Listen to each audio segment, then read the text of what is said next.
This is Cashflow Ninja, episode 236 with Bhavik Dani.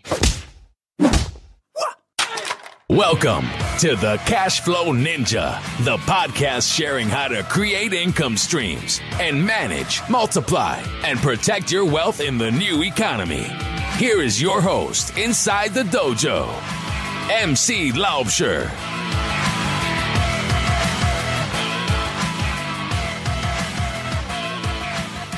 Hello, Cashflow Ninjas. MC Laubscher here, and welcome to another episode of the Cashflow Ninja. I have a great show for you today, and in today's show, we're going to look at how to earn passive returns on branded hotels. My guest in this episode is Bhavik Dani from Equity Roots. Bhavik was born and raised in Chicago, and he's an alumni of DePaul University, where he earned a bachelor's degree in political science and economics. Bhavik also holds a Juris Doctorate Degree from the Charlotte School of Law. He has a good eye and a strong sense of economic development, and he adds serious value at Equity Roots, leading its new development arm, and helps many crowdfunding projects through its new development and zoning challenges. Equity Roots is a hotel crowdfunding platform and investment tool where real estate investors can earn passive returns on branded hotels. Please share your feedback and thoughts on today's interview. You can let me know your thoughts on Twitter by tweeting me at MC Laubscher or by email at info@cashflowninja.com. And please remember to join our mailing list by signing up at cashflowninja.com or texting Cashflow Ninja to 44222. To ensure you never miss one of our episodes, you can download our free interactive smartphone apps on the Apple and Google Play app stores. I've also created a Cashflow Ninja investment group where I share opportunities that I'm investing in with my fellow investors. If you're interested in joining this group, please email me at info@cashflowninja.com and we will continue the conversation to see if you're a good fit for our group. I've always thought that if there are only a handful of people that have built indestructible wealth in any economy and market, why are we following the advice and doing what the majority of people are doing that are struggling financially? My friend Dave Zook says, you can be conventional or you can be wealthy, but you need to pick one. At The Real Asset Investor,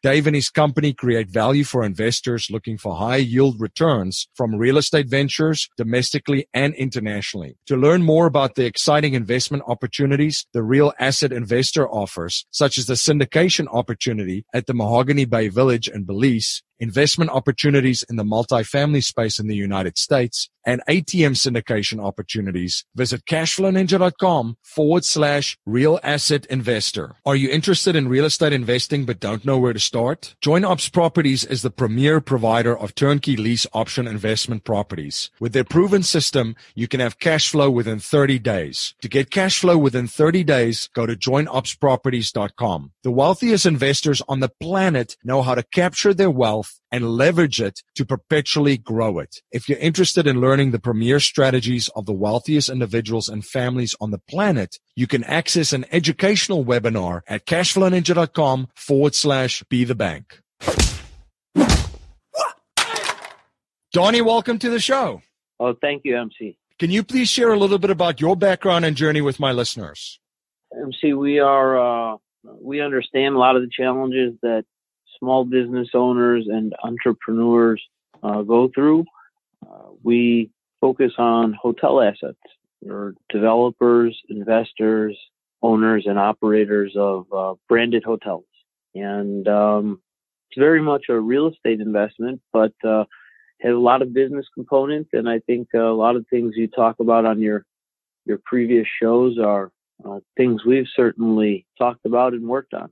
Very excited to learn about the hotel industry and, just what's happening there. So can you start off by just sharing a little bit what is going on in the hotel industry and give my listeners a little bit of an overview for those that are not familiar? MC, the hotel world is obviously in the lodging industry, and historically it ties back to early 1900s with some of the founders of today's biggest brands. There was Conrad and Marriott brands. And then somewhere later, the American lodging scene, was a guy by the name of Mr. Kem Wilson, and he founded Holiday Inn out of Tennessee. The product kind of stood for standardizing lodging industry and creating different chain scales and and types of lodging assets. So there's products today that are made for extended stay travelers. These are families or corporate travelers that are on special assignment for 30 days or 7 days or longer. And the rooms come with kitchenettes and their suites. You also have full service hotels that are often the larger properties. They have multiple amenities and public space. There's usually a bar, restaurant included in that type of hotel. And then there's the plain Jane vanilla box, but we're just so used to calling it plain Jane. But today's limited service, it's very exciting stuff as well. These are your efficient boxes between 80 and 120 rooms, and they're usually catered towards the corporate traveler, MC. So that's the hotel world. We can touch on brands. The big three that we refer to in the industry is Marriott, Hilton, and IHG. IHG being the parent company for Holiday Inn. And these three brands have a tremendous track record for standardized quality mark and protocols at all of their properties around the world, and they license it to individual real estate investors. And these are the three brands, we find the industry really focusing on Marriott, Hilton, and IHG brand hotels. They license it to the developer. The developer often builds it. The developer either manages it when they're approved themselves to do so, or they can, they've hired appointed management companies. So that part of the business can be, but many times is not separated. Owners are operators, and it's quite common.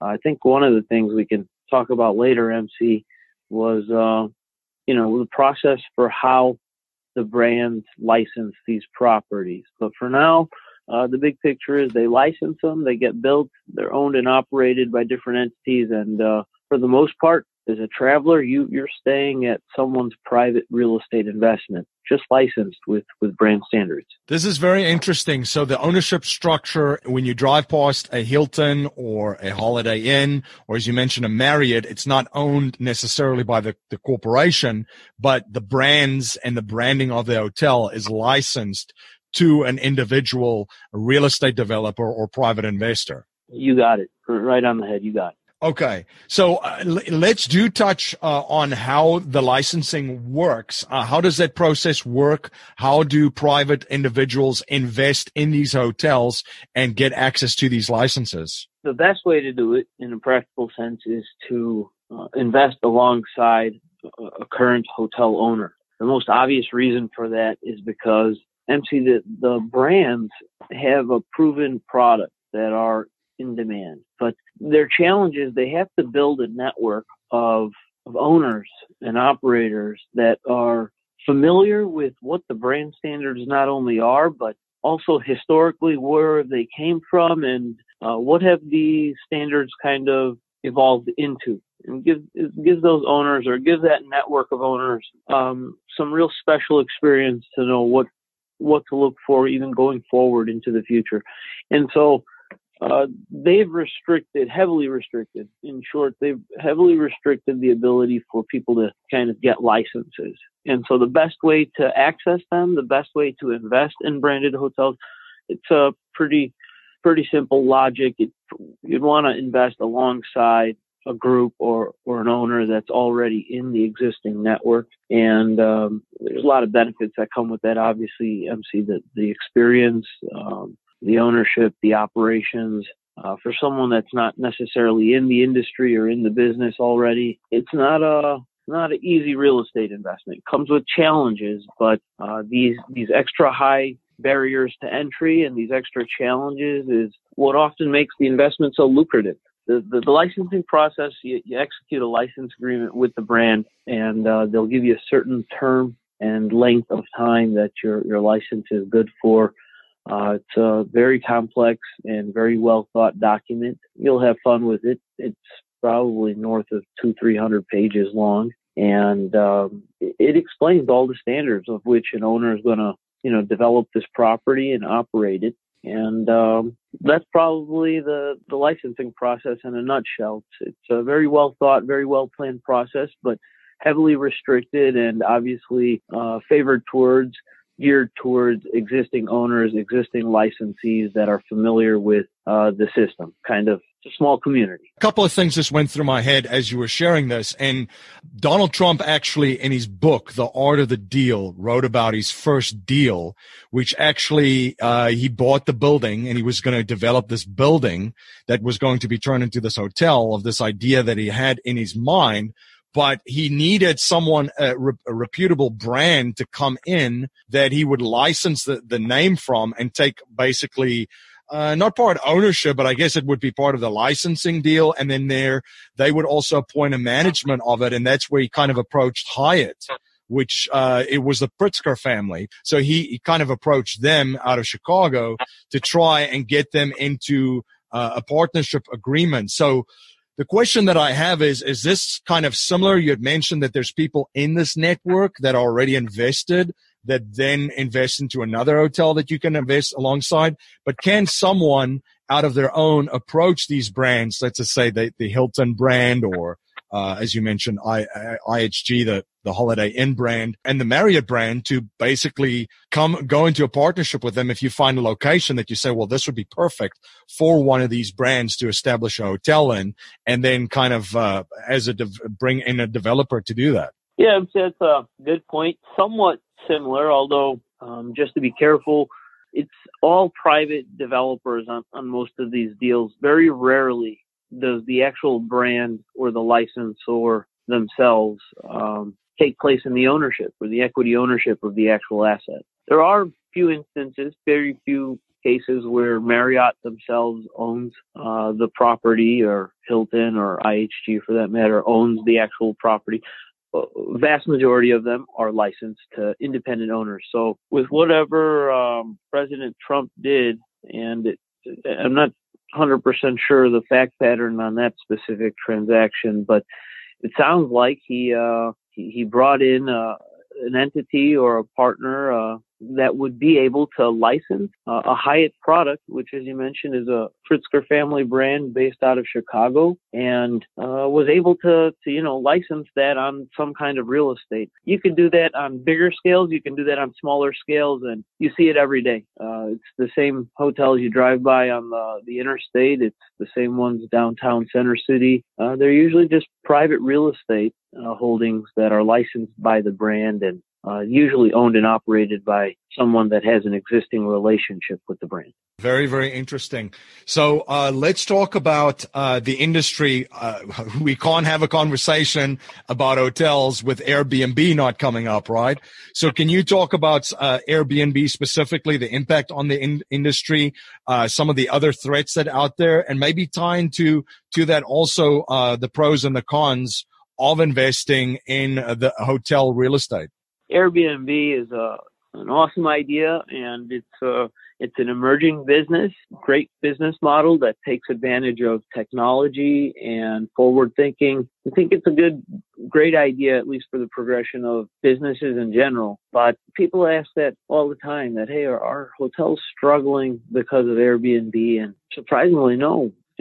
The industry hasn't really felt much of an effect. And I think we could explain that with a few things, MC. The average customer at these select service and full service and limited service brands from the big three, the customer or the guest has come to expect a sense of consistency or stability. And of course, these very creative loyalty points that the brands offer. Hilton Honors Member or Marriott Rewards, and IHG has its own program, which it's built on the more you stay at their properties, the more points and benefits you earn. And in corporate travel, which is, sometimes every year it's a flip, but for the most part, in the markets that we invest in, it's usually a corporate market, which those typical guests don't pay for the room themselves. The traveler is the corporation's employee, and the corporation obviously pays the bill on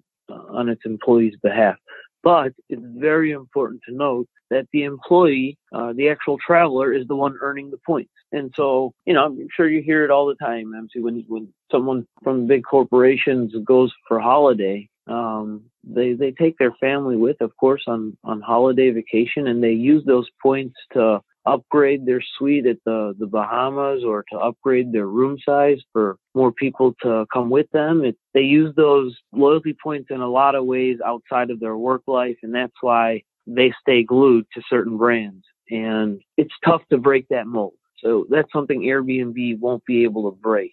The stability, the predictability, the standards that the travelers have come to expect, the loyalty point system, the infrastructure for it. It's hard, That's, like I said, some of these hotel companies are close to 100 years old, and it's hard to break that kind of infrastructure with the new idea. We think the Airbnb lodging space is pretty creative and good idea. We wish it well. We'd like to see that grow, but I don't think it's coming at the expense of corporate travelers, or maybe leisure is affected a little bit more to it, but still nothing to where statistically hotels have seen a significant loss of business or anything like that, MC.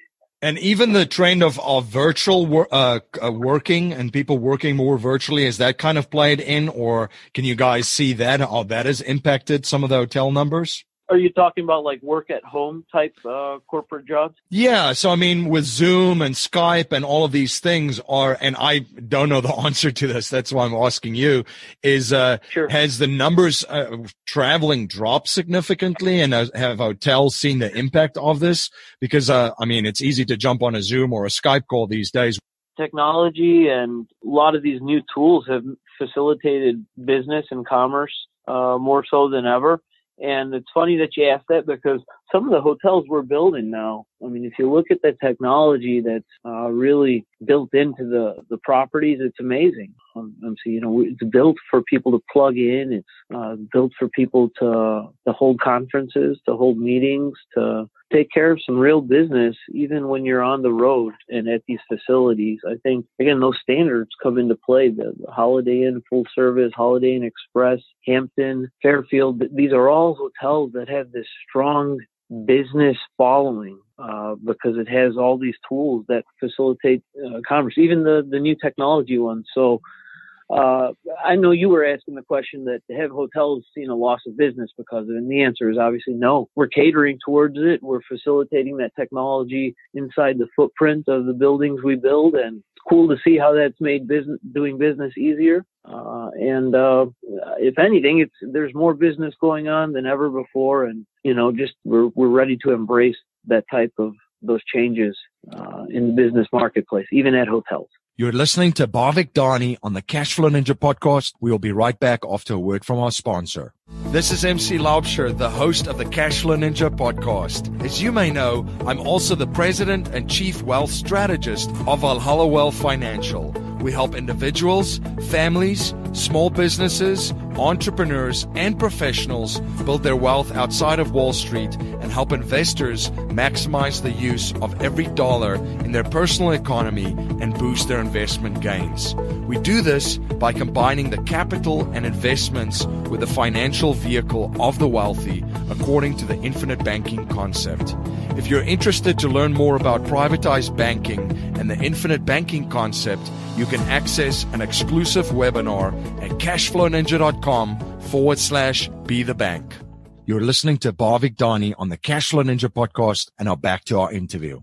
You'd mentioned just three brands, but for the listeners out there, there are so many different side brands. You mentioned Fairfield and, a couple of other different brands, which all fall under either one of these three umbrellas. Hampton Inn, which is a Hilton property. So there's so many brands under these three. We talked about the threats.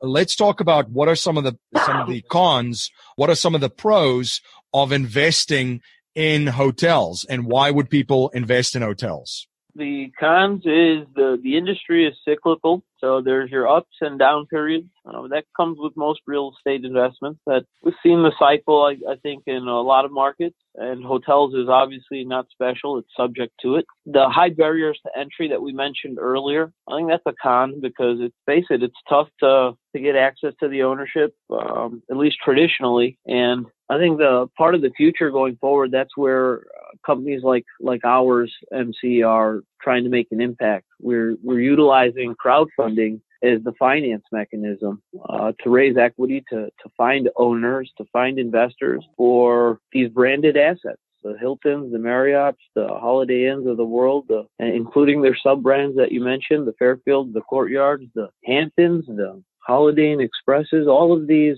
various hotel products for each specific market. We can break those barriers to entry with crowdfunding. We can, under federal offerings, typically Regulation D 506C MC is what we rely on. And that does unfortunately limit investment opportunities to accredited investors only. But, going forward, I know our team is certainly working at Equity Roots pretty hard on a Regulation A product sometime in the future where we can even invite unaccredited investors to participate alongside. But still, what a great step towards a democratic investment place. We've already gotten into the Reg D 506C structure. So accredited investors, that tons of them, physicians, nurses, engineers, business people, other real estate investors, they meet the accredited standards, but they just don't have access to the licenses and the hotel brands and the know-hows. And they want to be able to park their money next to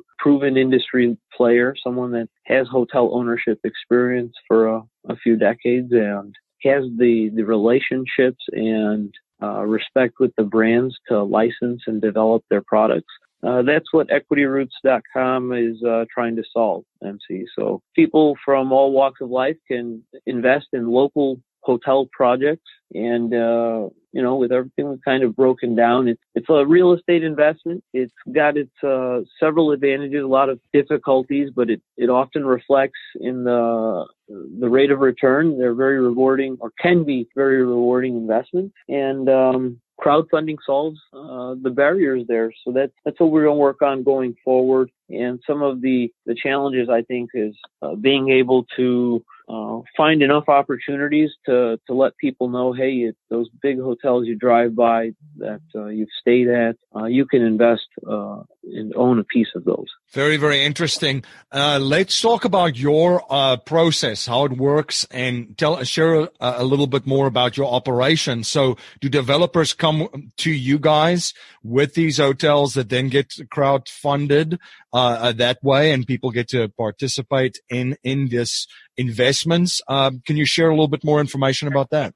We offer both. MC, primarily, we have third-party deals that have to be submitted and vetted by our team. So our underwriters and our deal flow team will take a look at the merits of each funding request or each project that would be submitted by a qualified hotel owner that is seeking to raise money from the crowd for their next project. And if I could touch on that, a lot of these developers, they don't need really the capital from the crowd. That's why it's been so close-knit. But they're finally finding value in accepting capital. And when I say they don't need the capital from the crowd, it's in the sense that they've been able to build a portfolio of hotels. It's in our requirements. They have to have at least 3 decades of experience and seen a couple of down cycles before we allow their deals to even be underwritten as potential investments for the crowd. But when they accept the capital from the crowd, they're now able to diversify their own portfolio, MC. So these builders, these developers, the qualified network, the same capital they have now can either build 10 hotels, or by utilizing crowdfunding, their same amount of capital paired with the Crown can build 20 hotels. And that's the advantage.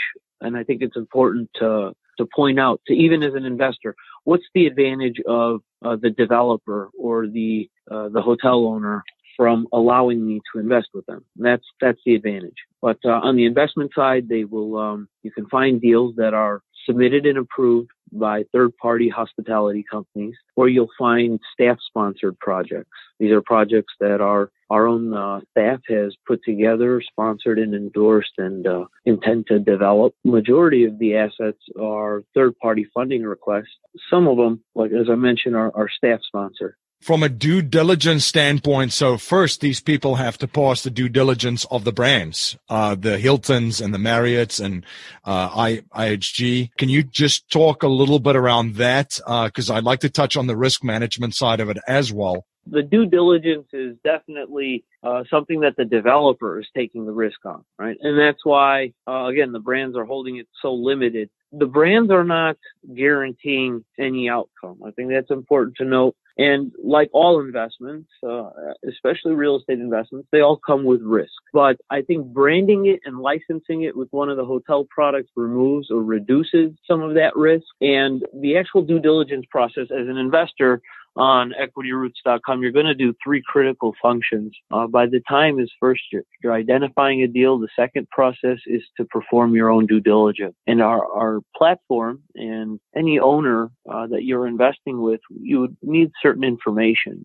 You're going to find that information, including star reports, feasibility studies, copy of the prints. Many times you want to see the license agreement as well with the brand or the licensor. And all of these documents and many more are vital to doing investors' due diligence. You're going to find that in the document center of each deal on our investment platform. So again, it's accredited investors. They're going to identify a deal. They're going to perform their own due diligence. And the third process is to execute the contracts, which also can be done online. It's a very simple, smooth process. We want the investors to have access to the right information, but ultimately, of course, their duty to invest. And no investment is guaranteed by the brand or anyone for that matter. And you guys provide a lot of education on your platform, how it works for prospective investors. Can you share how people get started on your platform and how your platform works? It's an online platform, and the easiest way to get started is visit www.equityroots.com. In the upper right-hand corner, you can create an account. It takes about 90 seconds. Our legal team is going to ask for some questions upon your registration process, mainly to identify whether you're an accredited or unaccredited investor and where you're domiciled. And based on that, it can determine the eligibility of what investment opportunities are available to you at this time. And we'll obviously keep you in touch. So first step is sign up, get an account, and then on that same website, you'll be able to find upcoming deals. You'll find past deals. And I should point out, MC, that crowdfunding is still a relatively young industry. The legislation which kind of democratized this space was the Jobs Act of 2012. Plus minus a year, we're looking at a 5-year industry. And in our history, we have funded 3 deals so far. One was a dual brand project that staff sponsored. But look back, if you don't find the right investment opportunity for you now, look back for a different one. There's different types of hotel deals for different types of investors. You can sometimes invest in a deal that's already an existing hotel asset that you're going to purchase, acquire, and it has running cash flow or running metrics. And there are other deals that are new development. So part of your due diligence, you're looking at projections based on construction cost and projected ADR and occupancy levels. There's certainly advantages, disadvantages to all the different types of hotel investments out there. It's really about what's best for the investor. And I'm glad you mentioned there's a ton of educational content on our site, because that's true too. You'll find blogs as well as articles on some of the things we've touched on throughout this call, but especially tied to the hotel world, the metrics and the different types of reports and stuff that investors want to take a look at when making an investment. Now, one habit I've observed from wealthy and successful people is that they're always studying new subjects and learning new skill sets. What are you currently studying, and what skill sets are you currently learning? I'm crowdfund crazy, I guess. MC. we love hotels, and we love the legislation that our federal government has supported here in recent years. We look forward to seeing the crowdfunding legislation continue to democratize itself, open and level the playing field. We certainly think crowdfunding is a very efficient source of capital, both ways for the sponsor issuers and as well as the investors. We're minimizing middlemen. We're removing all the fees and the junk cost and allowing people to invest directly. Crowdfunding is a very big industry. Our take on that, obviously, is applying it to just this very small community of branded hotels, but this applies on a real estate transaction at all levels, MC. We think crowdfunding laws are awesome. We think that the progress it's made recently is the right direction, and we look forward to the future. Now, our core message in our show is to leave our families, communities, and the world better than we found it by passing down a mindset, values, and principles to future generations, not just money. If you cannot pass on any money to future generations, and we're only allowed to pass on 3 principles to them to build wealth and achieve happiness and success, what would they be? Pay it forward and try to maintain good family life, I guess. Those are probably the 2 most important things you can do. I feel that you can do outside of your career and your businesses. Paying it forward is really about, well, help the next person in need. I think so. Everyone has gotten help from somebody at some point, and the help you give somebody else sometimes can change their world completely. And so giving that back and paying it forward, I think, is a good way to consider live by. And having a good family life, make sure you have good family. You know, it's the people matter most to you, and they hold you accountable. They hold you honest. I think that some of those principles you can tie into business also. Donnie, how can my listeners learn more about you, your company, and stay informed of all of the projects that you're involved with?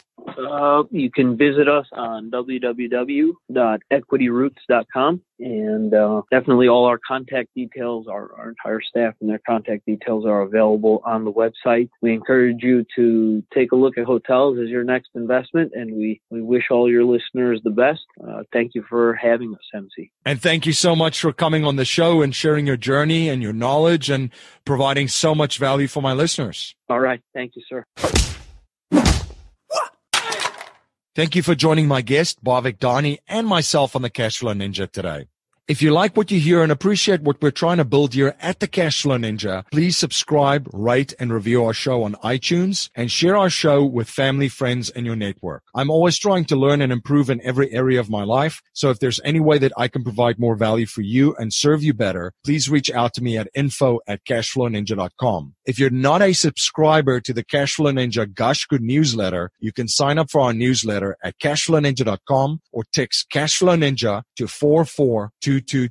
Smart investors know that the banks actually don't own most automatic teller machines. In fact, the opportunity for private investment provides stellar passive returns, figures in the double digits, with the added bonus that most of the income is tax-free. Who wants to walk blindly past an ATM and not cash in on that opportunity? ATM machine ownership brings you a steady stream of hands-off passive income. Dave Zook and the Real Asset Investor team have been providing opportunities for investors in this uptrending activity of ATM use. If you are an accredited investor and would like more information on how you can invest in this exclusive asset class that very few investors will ever have access to, you can sign up for your free webinar on how to create income streams from ATMs at cashflowninja.com/real asset investor. Jimmy Freeland and Bob Scott have been in your shoes and have used real estate investing to create passive income and become financially free. In just over 3 years, they've created a lease option empire with over 170 properties. They can show you how to do the same. To get cash flow within 30 days, go to joinupsproperties.com. You can also check them out on YouTube. Just search Join Ups Properties or call Jimmy and Bob at 314-799-2247. The wealthiest investors on the planet know how to capture their wealth and leverage it to perpetually grow it. If you're interested in learning the premier strategies of the wealthiest individuals and families on the planet, you can access an educational webinar at cashflowninja.com/be-the-bank. That's our show for today, everyone. Until next time, live a life of passion and purpose on your terms.